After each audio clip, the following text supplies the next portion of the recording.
Hello, everyone. Welcome to the live stream. Make sure to make sure to like, comment, and share this video. And also, don't forget to subscribe to the channel on your way in. And today, this case story is about the Epstein files. I know there are people that are talking about the Epstein files, what's going to be in the Epstein files and everything. Um, but yeah, I want to show some videos that tells me we may have they may try to, they may try to, how do we say, they may try to,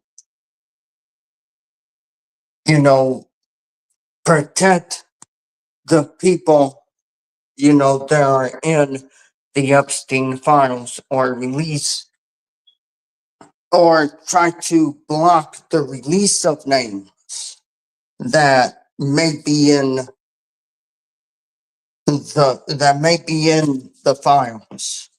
But yeah, what I want to go ahead and do right now is show you a video of the cover up that might be taking place right now. And it's a video from I know these videos are long, some of them are, how we say or a month old, and some of them are new. But I want to go on here, I want to show y'all this. Because yes, I am excited that the Epstein files is coming out, but we do not know what the DOJ will do. We do not know. And so I want to go ahead and show you uh, two videos right now. And I'm going to let them play, and I'm going to, and I'm going to, be quiet as the videos play. Here we go. What? Why isn't it? Days are 1, 2/3 being in the affirmative. The rules are suspended. The bill is passed, and without objection, the motion to reconsider is laid on the table. Jay. And there it is.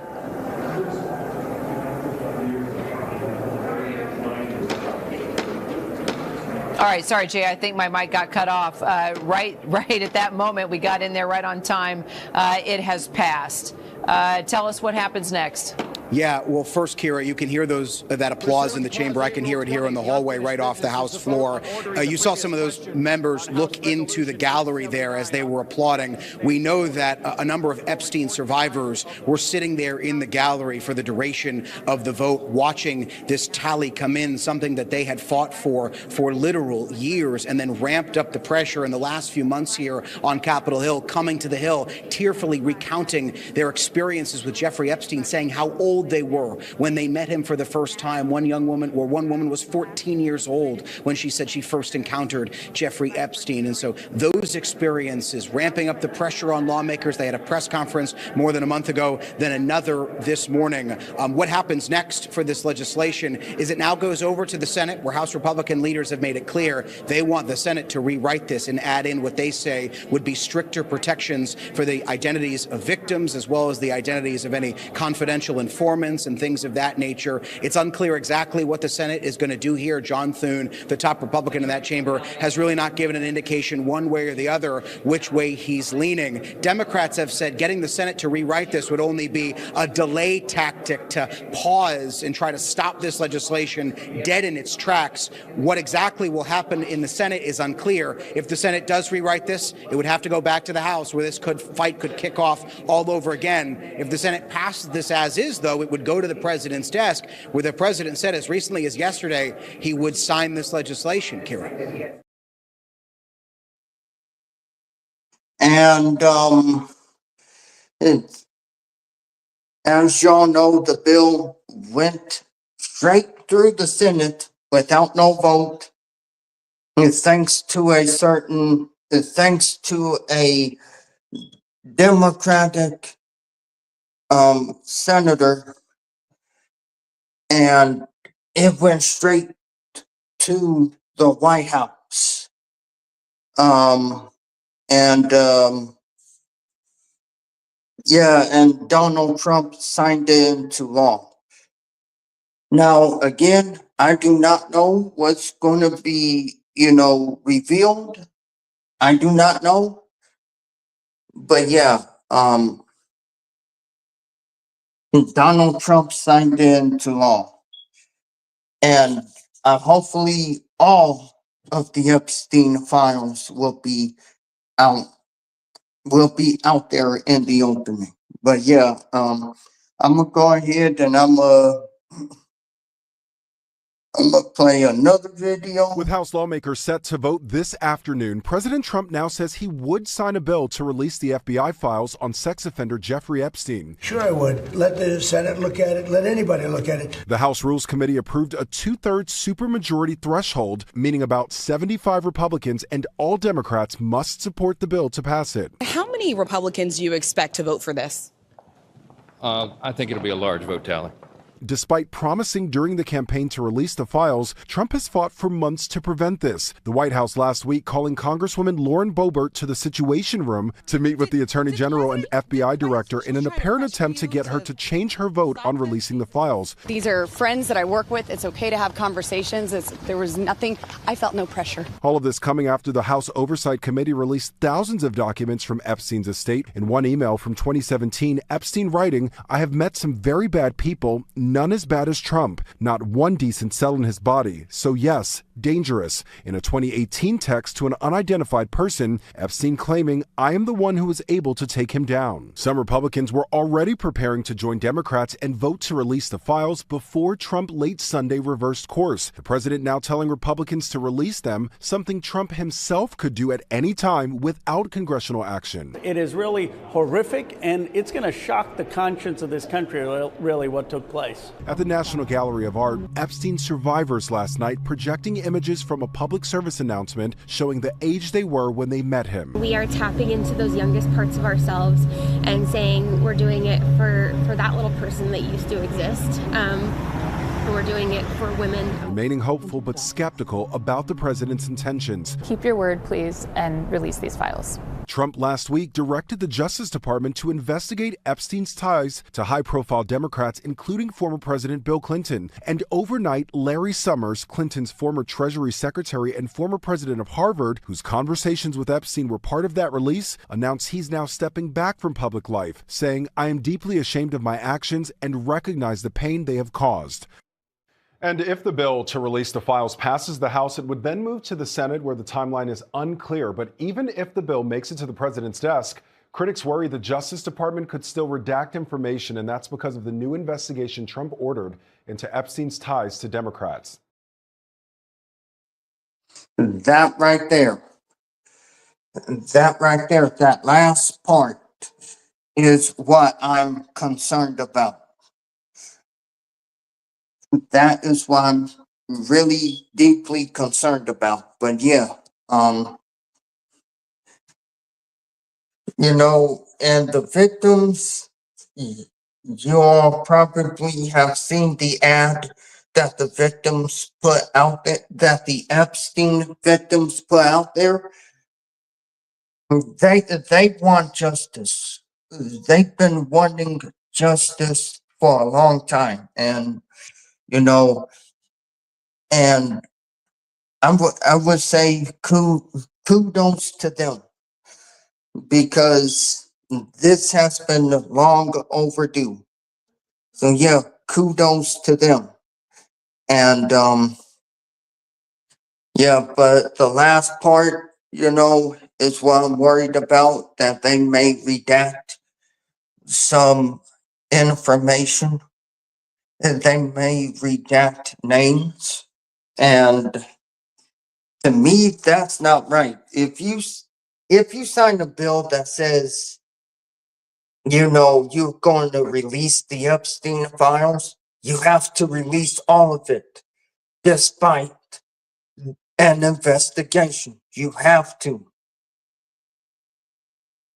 But again, this is another tactic in order to protect Donald Trump. That is if it happens. If they go ahead and actually you know, cover up names and stuff, then yeah, it's going to take a Democratic majority in the House and the Senate to get the rest of the names. It's going to have to take them in order, the House majority in order to get the names. So yeah, again, I'm happy that, you know, the victims are getting justice. Usually when you know, abuse or, you know, or sex trafficking, or, you know, human trafficking, all that, when the victims want justice, yeah, there are stories of the victims getting justice. And, you know, the missing persons cases, there are stories where, you know, if they get justice. And when it comes to missing people, when it comes to their cases, they're usually ignored, and or they wait decades later in order to solve it. But yeah, like I said, I'm happy that they're gonna finally get justice, and I'm gonna play another video. I woke up this morning and I turned to my weather app to check the temperature, and it was 32 degrees. And my first thought was, hell has froze over. I want to speak goodness and love and hope into the women standing behind me and all of the other survivors whose names you don't even know, but stand with these women. They are survivors, and they are strong, and they are courageous, and they are daughters of God. They are not victims. These women have fought the most horrific fight that no woman should have to fight, and they did it by banding together and never giving up. And that's what we did by fighting so hard against the most powerful people in the world, even the President of the United States, in order to make this vote happen today. I was called a traitor by a man that I fought for 6 years for. And I gave him my loyalty for free. I won my first election without his endorsement, beating 8 men in a primary. And I've never owed him anything, but I fought for him for the policies and for America first. And he called me a traitor for standing with these women and refusing to take my name off the discharge petition.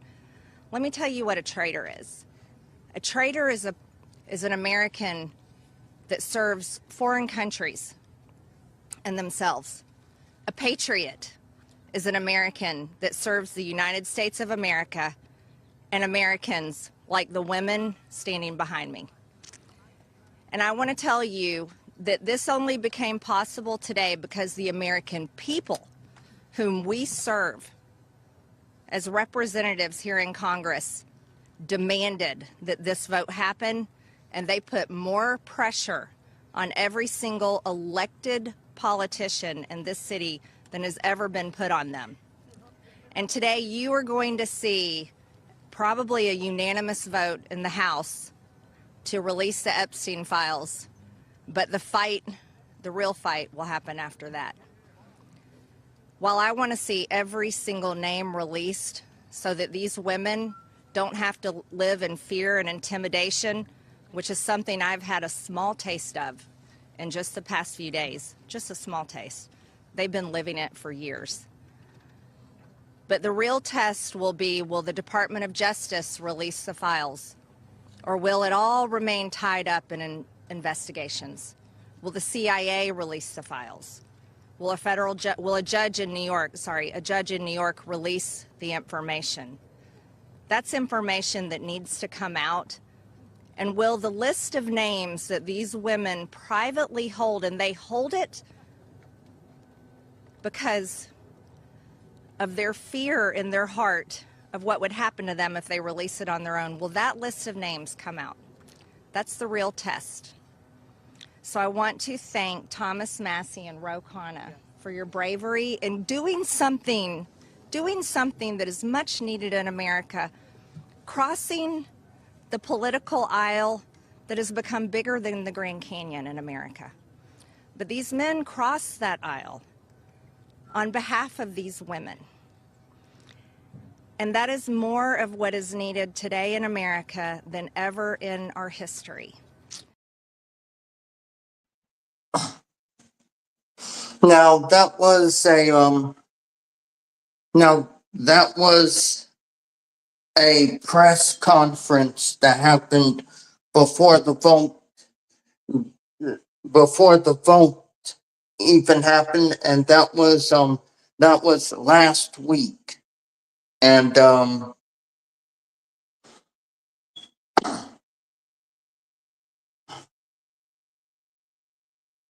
well, to me, I say it really is a blessing in disguise, because finally the rich is going to be held accountable. But like I said, the Epstein files may be tampered with. Keyword, may be tampered with. I don't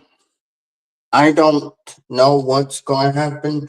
Maybe they'll release the full files. I don't know.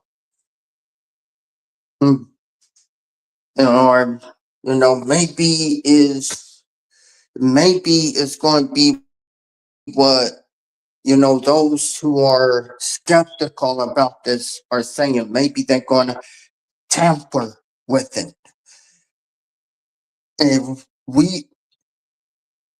I do not know, and I think neither does anyone else. We have to see what happens.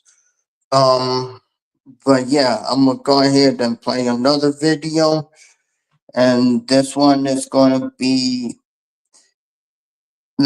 there are two videos of Congress asking Kash Patel questions. And I'm going to go ahead and show you both of them right now. Mr. Chairman, I have a unanimous consent request. Gentleman's recognized. So I've got 4 documents I'd like to introduce into the record. The first one is Jeffrey Epstein's sick story played out for years in plain sight. And Acosta is quoted in here saying, "I was told Epstein belonged to intelligence and to leave it alone." The second document is entitled, "What Epstein's Bodyguard Warned About His CIA Connections." The third document is from Fox Digital. It's titled, "Epstein's Private Calendar Reveals Planned Meetings with Obama Admin Official CIA chief. And the last document is Wall Street Journal article that highlights Ehud Barak's 36 meetings with Jeffrey Epstein. He was the former prime minister of Israel and head of military intelligence for Israel. It may have held that title when he met Epstein, and then, yes. Without objection, the gentleman will hold for a second. The gentleman from Maryland is recognized. Thank you, Mr. Chairman. Just one UC request. This is Judge Engelmeyer's decision from August in U.S. versus Epstein, stating the government's 100,000 pages of Epstein files dwarfs the 70-odd pages of Epstein grand jury materials. Without objection, the gentleman from Kentucky is recognized for 5 minutes. Thank you, Mr. Chairman. Director Patel, I watched some of your Senate hearing yesterday when Senator Kennedy asked you, you've seen most of the files, who, if anyone, did Epstein traffic these women to besides himself? You replied, according to the transcript, there is no credible information that he trafficked them to anyone else. You also said somewhere in the hearing and here today that the problem is that the case files are constrained by limited search warrants from 2006 to 2007 and that the non-prosecution agreement hamstrung future investigations. Those constraints only apply to the Southern District of Florida. They do not apply to the Southern District of New York, the location of the 2019 sex trafficking indictment, which produced many things, including a series of FD 302 documents. According to victims who cooperated with the FBI in that investigation, these documents in FBI possession, your possession, detail at least 20 men, including Mr. Jess Staley, CEO of Barclays Bank, who Jeffrey Epstein trafficked victims to, victims including minors such as Virginia Roberts Giuffre, may she rest in peace. That list also includes at least 19 other individuals, one Hollywood producer worth a few $100 million, one royal prince, one high-profile individual in the music industry, one very prominent banker, one high-profile government official, one high-profile former politician, one owner of a car company in Italy, one rock star, one magician, at least 6 billionaires, including a billionaire from Canada. We know these people exist in the FBI files, the files that you control. I don't know exactly who they are, but the FBI does. Have you launched any investigations into any of these people, and have you seen these 302 documents? Sir, I have asked my FBI agents to review the entirety of the Epstein files and bring forth any credible information, and we're working with Congress not only to divulge that information and produce it to you, but any investigations that arise from any credible investigation will be brought. There have been no new materials brought to me launching a new indictment. So is the loophole here, or is it your assertion that these victims aren't credible, that the 302s maybe didn't produce credible statements that rise to a probable cause? It's not my assertion, sir. It's the assertion of 2 different United States attorneys' offices from 3 separate administrations who investigated those same materials in lifetime. Are the 302 documents in the FBI's possession? They reviewed all that, yes, sir. And so have you reviewed those 302 documents where the victims name the people who victimized them? If I personally know, but the FBI has. So how can you sit here and in front of the Senate and say there are no names? I said I named one today. I said we are not in the practice at the Department of Justice and FBI of releasing victims' names. That is not what we do. We are also not in the habit of releasing incredible information. That's not what we do. But multiple authorities have looked at the entirety of what we have. Okay, I got to move on here. Were you present when the AG had the White House event when she released the binders to the social media influencers? I was, yes. So if you're willing to meet with social media influencers who stood to benefit from the sensational and sad stories of these victims, will you meet with the victims as well? The FBI will meet with anyone who has new information. Will you personally meet with them? The FBI and the professionals who are handling the cases will. Were you instructed that it was important to release the documents to the Oversight Committee on the day of my introduction of the discharge petition to release these files? I don't know what day that was, so no. Well, they were released that day, and there were victims' names who weren't redacted because they were in such a rush, and the victims are not happy about that. Have you investigated any of the CIA connections. Have you seen the CIA file on Jeffrey Epstein? And if you wanted to see it, would they show it to you? Well, I can speak for the FBI, and that's presuming there's a CIA case file. And I've reviewed everything that the interagency, not I, the FBI, that was provided to us. Would you be willing to look at the CIA file on Jeffrey Epstein? If there is such a file, and if it has not already been turned over to the FBI will look at any new investigative leads.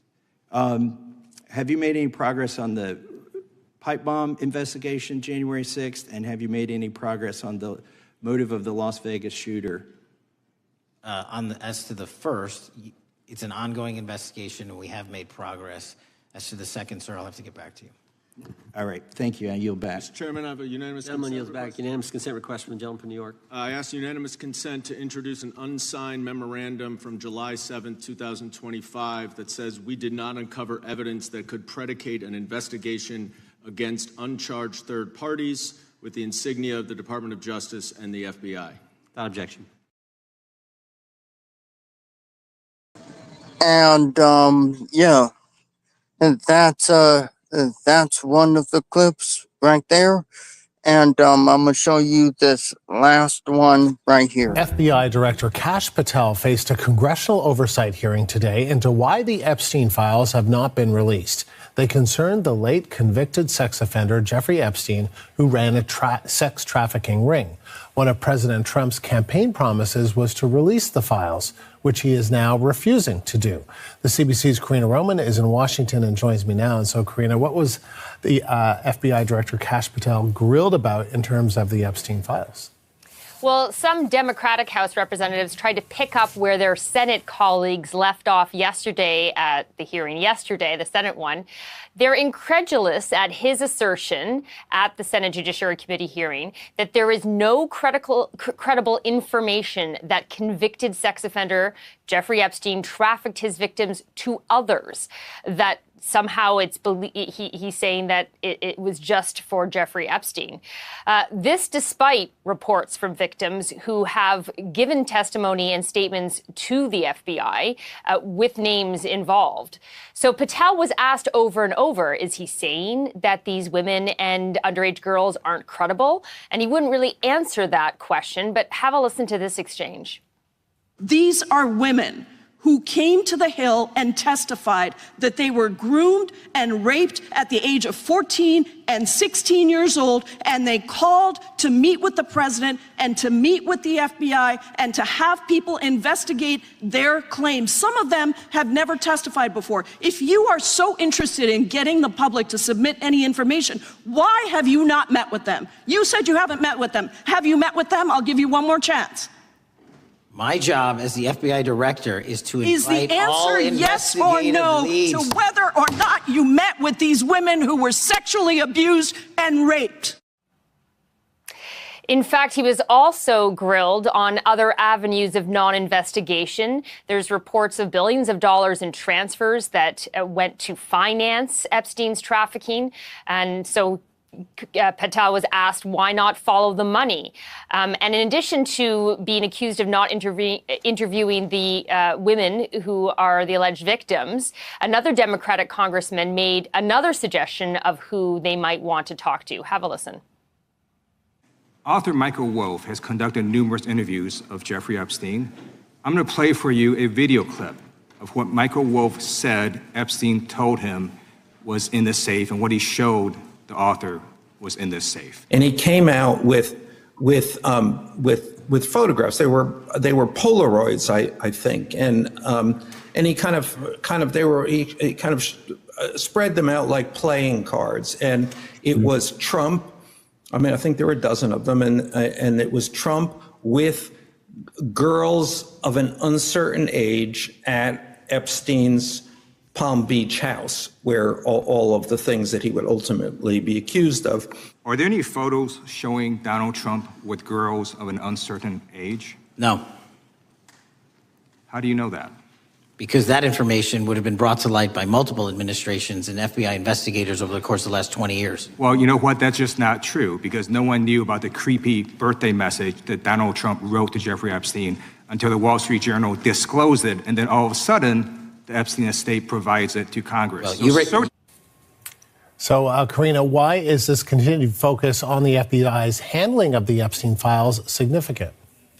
Well, because it means Patel's claims of sort of nothing to see here, that there's no credible evidence of widespread trafficking, this coming after being so vocal in the past couple of years, Patel and others in Trump's circle, that there was a cover-up, but the cover-up, of course, being at that time by the Democrats, according to them. So this switch in tone gives credibility to the Democrats and their argument that Patel is part of a cover-up. And because within the MAGA movement and among Trump supporters, this is the one story that does not sit well with them. And it's not just about Trump's name being in the files. Conservatives who have long called for transparency believe there are other powerful names in those files that should be exposed. So Trump has repeatedly tried to tell supporters it's time to drop the story, that there's nothing more to say or nothing more to see. But these hearings show that he's obviously.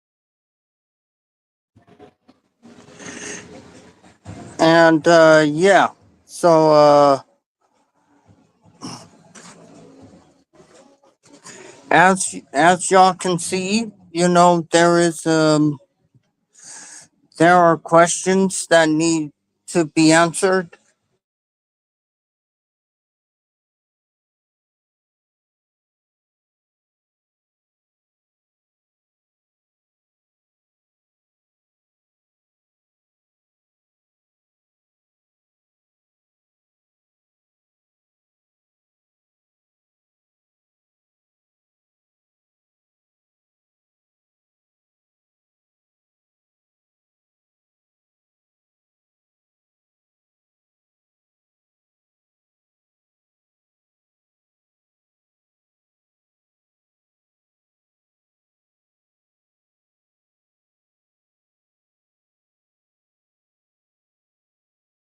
And guys, I do not know what's going on. It won't let me show the other video. I'm gonna try something real quick.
Okay, I'm back. Let's see if it let me go ahead and do it the second time. Hopefully you'll let me.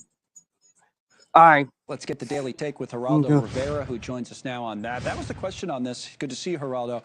Is like not whether it would pass the House, but once the president kind of flipped and got on board, then it passed the House nearly unanimously. There was only one nay vote.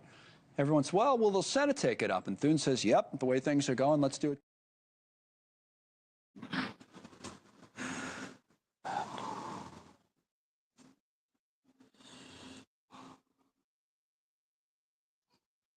Yeah, as y'all can see,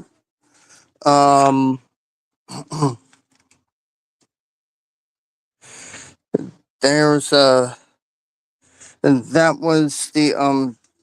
was the video of of them asking questions to Kash Patel. Again, I'm happy that the Epstein files are out. are coming out.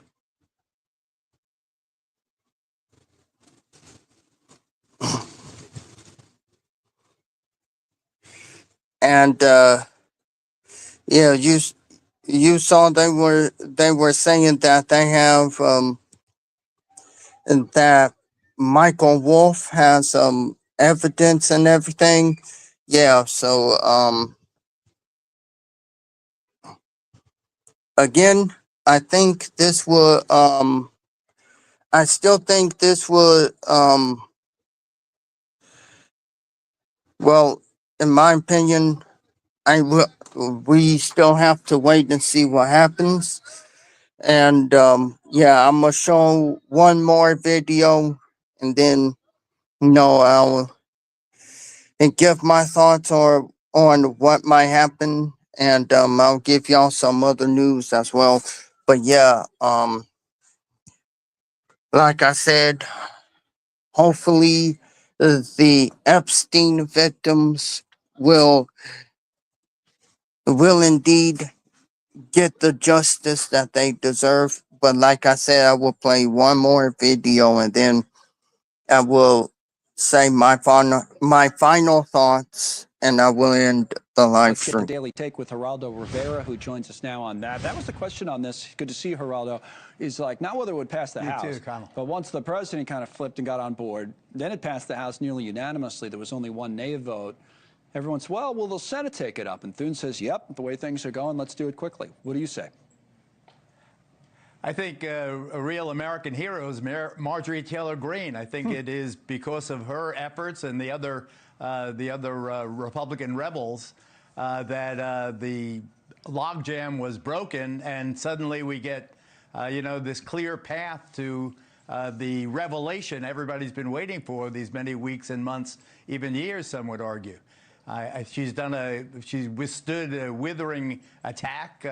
The president calling her a traitor, and a lot of other things. I never thought that I would be singing her praises, but I am. I think that if we were going to have a hero of the week, it would be Marjorie Taylor Greene. I also think, Connell, that John Thune, the Senate Majority Leader, will shepherd this through on the fast track, and I believe the president will sign it as soon as a copy of the bill goes to his desk. Then how much will we actually see? And, we don't even know what's in these files, but how much will we see? I ask that because, as you know, the president has ordered the Southern District of New York, or the Justice Department, has passed it on to the Southern District of New York to look into, the likes of Bill Clinton and Larry Summers and these people that he says should get more attention than him in all of this. So if they have an active investigation going, I think some people are asking, will that impede the files from being, fully released, even if it does pass through the Congress and the president signs it? Oh, I don't know, but I'm glad that I'm not Larry Summers. My goodness, I think that the former Harvard president is the loser of the week. If Marjorie Taylor Greene is the winner, he's the loser. He's mentioned prolifically in the files that have so far been released. The former president of Harvard was evidently the wingman for Jeffrey Epstein. There are many, many entries, the two socializing together. Larry Summers, just to remind people, when he was president of Harvard, is the guy who said that women don't have jobs in the natural sciences because women are just wired differently than men. It's a genetic thing. So he's big-footed. He's been big-footed again. Too bad for him. In terms of what the files will say when ultimately they come out, I don't know. I just want to repeat what I said a couple of days ago. So far, everything I have seen, there's nothing actionable about President Trump's conduct. Right. So what took him so long would even suggest to get to where, to get to this point? What took Trump so long? Because he doesn't like. That's an excellent question. He likes to control the narrative, and the narrative to him is all bigger, better, better than ever, best ever, trillions and trillions, and success and peace and Nobel Prize, and he likes everything to go his way. When it doesn't, I think he responds. We call him thin-skinned, but I think that doesn't begin to really define the guy that just cannot abide negative commenting, Connell. On another issue, what did you make of his whole, warm welcome, to put it mildly, for the Saudi Crown Prince today, MBS. I mean, first time since the killing of Jamal Khashoggi, the Washington Post columnist, that this guy's been back at the White House. And Trump got worked up. He was asked by Mary Bruce of ABC News, but I thought were some, fair questions about all of that. And MBS was asked about 9/11 families, but Trump wasn't happy about that. And here's what he said in defending MBS when they asked him about the killing of Khashoggi, which, by the way, our own intelligence says was most likely ordered by Mohammed bin Salman. So this was earlier today. Take a listen. You're mentioning somebody that was extremely controversial. A lot of people didn't like that gentleman that you're talking about. Whether you like him or didn't like him, things happen. But he knew nothing about it, and we can leave it at that. You don't have to embarrass our guest by asking a question like that. All right, things happen. He didn't know anything about it. And people didn't like the guy. What do you make of that? A lot of people didn't like that. Yeah. I think it was extraordinary. I understand pragmatism, and I understand that the president wants to do big business with Saudi Arabia, both as a nation and as a family. Okay. I mean, he's scrubbing history in a way. In a room full of journalists, it's a bad audience to try to rewrite history. I also want to say I sung the praises of Marjorie Taylor Greene. Mary Bruce withstood withering criticism today from the president. I swear to God that if she was my wife and he was not the president, I would challenge him to a duel. I mean, it was so raw. You're terrible. You stink. Your socks are dirty. It was. Well, actually, worse than that is like you're insubordinate. Insubordinate to what? I mean, she's a journalist asking questions. So that's what they. Exactly. Which is exactly. That was probably the most. If you talk about out of line comments for a president of the United States to an American journalist in the Oval Office, I mean, those are the questions that we should be asking. The people want to know. I mean, those 9/11 families, by the way, they want to know. We've interviewed a lot of them about Saudi Arabia. They want to know. Thank you for watching. Subscribe below and download our News Nation app right now on your phone, and you will get fact-based, unbiased news for all Americans.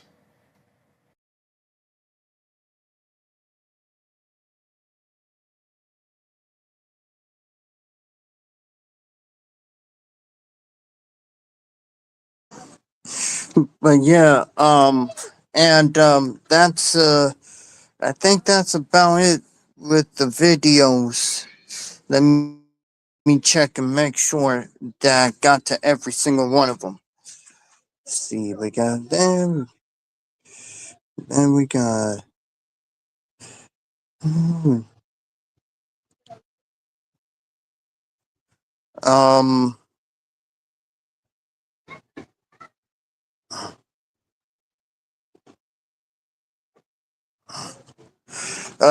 yeah, I think that's it. I think that's it. Hold on, let me see some first. Nays are 1, 2/3 being in the affirmative. The rules are suspended. The bill is passed, and without objection, the motion to reconsider is laid on the table. Jay. And there it is.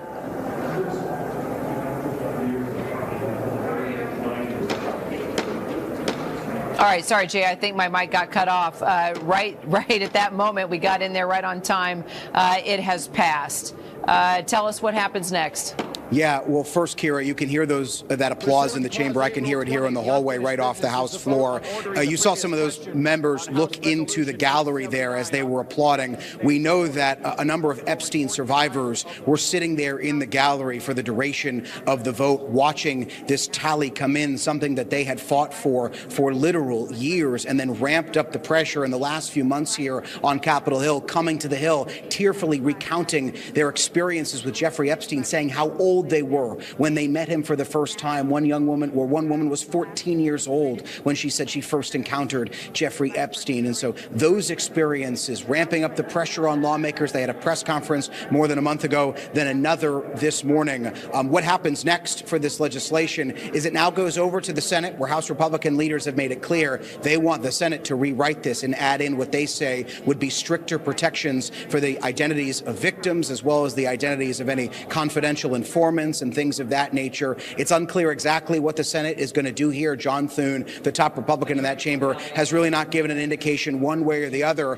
which way he's leaning. Democrats have said getting the Senate to rewrite this would only be a delay tactic to pause and try to stop this legislation dead in its tracks. What exactly will happen in the Senate is unclear. If the Senate does rewrite this, it would have to go back to the House, where this fight could kick off all over again. If the Senate passes this as is, though, it would go to the president's desk, where the president said as recently as yesterday he would sign this legislation. Kira.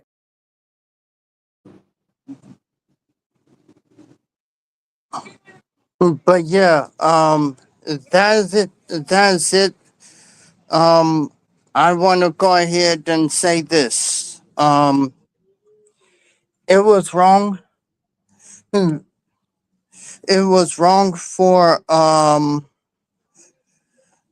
Jeffrey Epstein and his accomplices to do what they did. And again, I wanna go ahead and say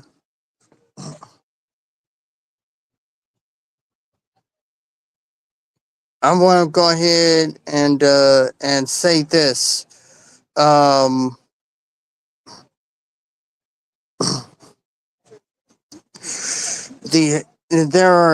were emails that came out,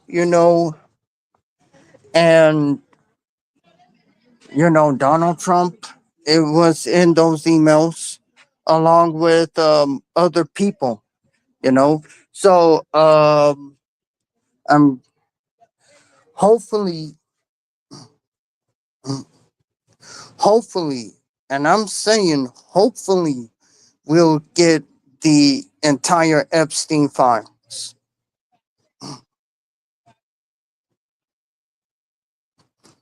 Hopefully we get the whole thing and not just half-based stuff.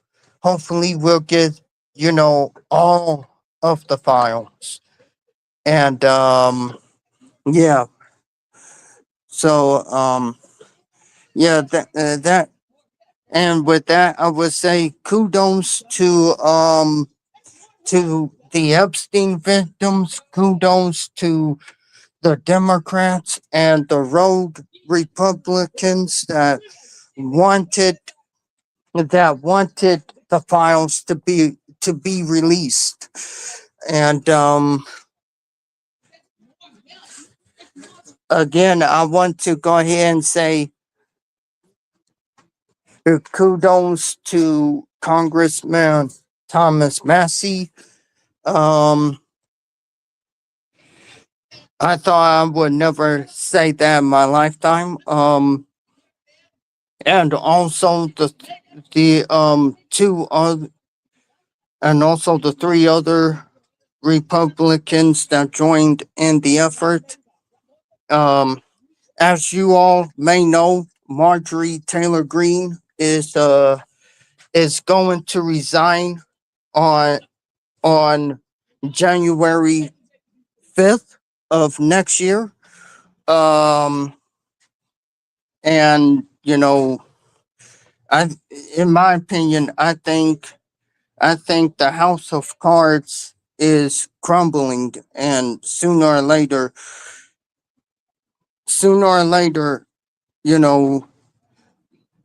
we may be seeing the end of Trump's presidency.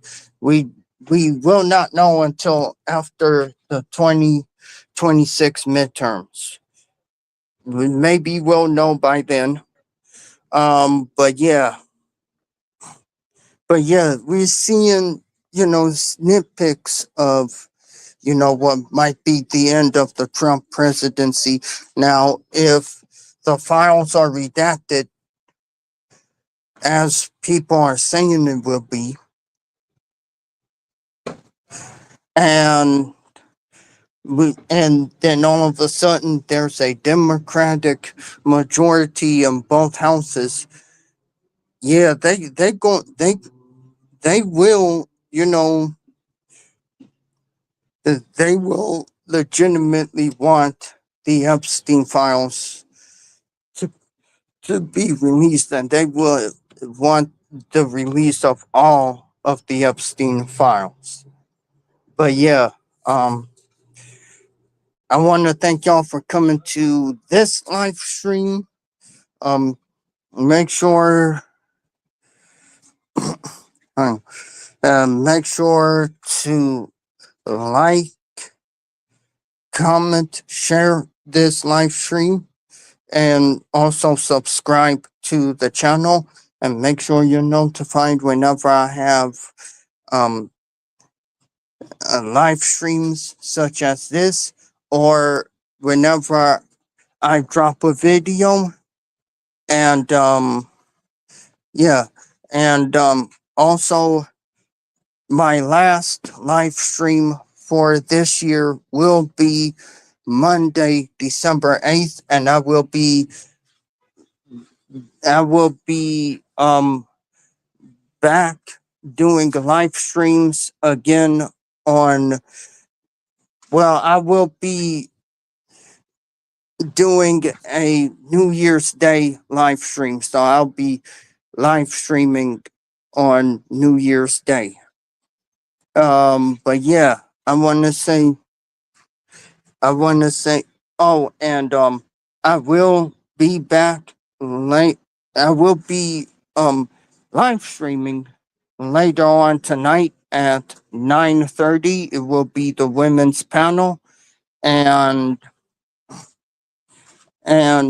you know, yeah, and next Saturday I will be doing a Thanksgiving live stream, and yeah, and we'll go on from there. Also in January I will be doing the Black femicide stories again. And this is part 2 of the case stories. I did part 1 last Saturday. You can go and check that out. And yeah. So that's what's going to be happening. Oh, and next year I will be, if I can, I will be talking with men who grew up with abusive fathers. So yeah. Anyways, I will see you all again at 9:30 tonight. And again, I'm glad that the Epstein files are going to be coming out. I'm still worried that they may, tamper with the files and release the names, that will not make Donald Trump look bad or anything. I mean, even if he didn't do nothing, the fact that he knew that was going on and he didn't tell anyone, that's messed up at the ends of itself. But, like I said, the Epstein files is out. We just have to wait and see what, we're going to get. Either we're going to get the full files or we're just going to wind up getting, some of it. And we don't know. And will the names of the perpetrators be redacted? Still, we don't know. But yeah, I want to thank everyone for coming. Again, like, comment, share this live stream, and subscribe to the channel. And again, I want to thank y'all for joining me on this live stream of Case Stories Part 2. And yes, I will see y'all later on tonight at 9:30. And y'all have a good rest of your afternoon. And I'll talk to y'all again soon. Love, peace, and happiness. And as always,